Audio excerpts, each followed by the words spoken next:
ഓംകാരരൂപനായി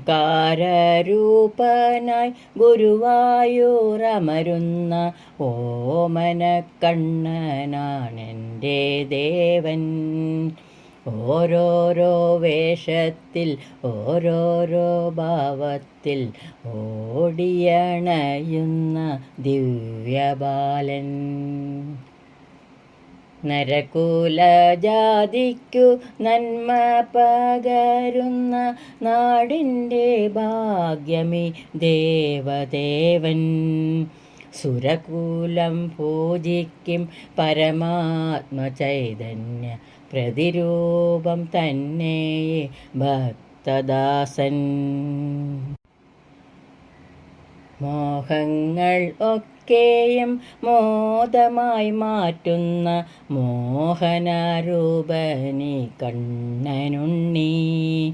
ദാഹിക്കും കണ്ഠത്തിൽ തീർത്ഥജലമായി തീരുന്ന കാരുണ്യമെൻ്റെ കണ്ണൻ. ഭക്തിയോടുച്ചത്തിൽ ഒന്നു വിളിച്ചിടിൽ മിന്നലിൻ വേഗത്തിൽ മുന്നിലെത്തും. ഭക്തർക്കു ബന്ധുവായി എന്നും തുണയ്ക്കുന്ന മുക്തിപ്രദനുമാണെൻ്റെ കണ്ണൻ. ഗവ്യങ്ങൾ കിട്ടുവാൻ നൃത്തം ചവിട്ടുന്ന ഗോപിക കാന്തനി നൃത്തരാജൻ. നിത്യം സ്തുതിക്കുന്ന യോഗിക്കു മുന്നിലും ബ്രഹ്മസ്വരൂപമാണെൻ്റെ കണ്ണൻ. വനമാകെ ഗോക്കളെ പാലനം ചെയ്യുന്ന വനമാലി ആണെൻ്റെ ഗോപബാലൻ. വനമാകും ഗോകുലം തന്നിലെ മുരളിയാൽ സ്വരവർഷം പെയ്യുന്ന മേഘജാലം. തേടി അണയുന്ന ജീവനു നിത്യവും കൂടെയിരിക്കുന്ന കൂട്ടുകാരൻ. തേരാളിയായി പണ്ടു പാർത്ഥനു ഗീതയം പാലാഴി നൽകിയ പാട്ടുകാരൻ.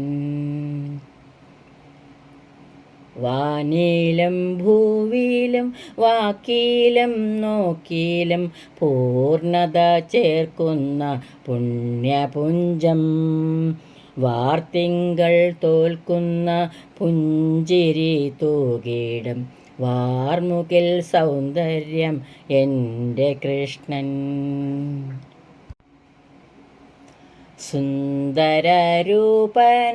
ഗുരുവായൂരപ്പനും ചന്ദനച്ചാർത്തിൻ്റെ ദിവ്യഭാവം. അന്തരംഗത്തിലും അടിയനും ആനന്ദ കണ്ണീരിൽ മുങ്ങിയ ദാസ്യഭാവം. ദേവനാണെങ്കിലും ദാനവനെങ്കിലും ഭക്തിയാണുണ്ണിക്ക് നിത്യപത്യം. ഭക്തിയില്ലെങ്കിലോ സ്വർണവും കണ്ണനെ തൃപ്തനാക്കിയിടുകയില്ല സത്യം. വാണിവിലാസത്താൽ വാസുദേവ നിന്നെ വാഴ്ത്തുവാൻ എന്നുള്ളിൽ ഭക്തിയേകൂ.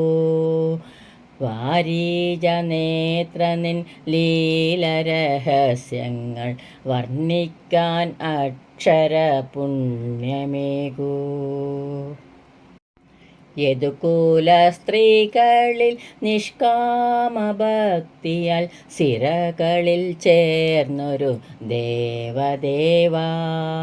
യമനെത്തും നേരത്ത് അവിടുത്തെ നാമങ്ങൾ ശ്രുതി ചേർത്ത് പാടുവാൻ കണ്ഠമേകൂ.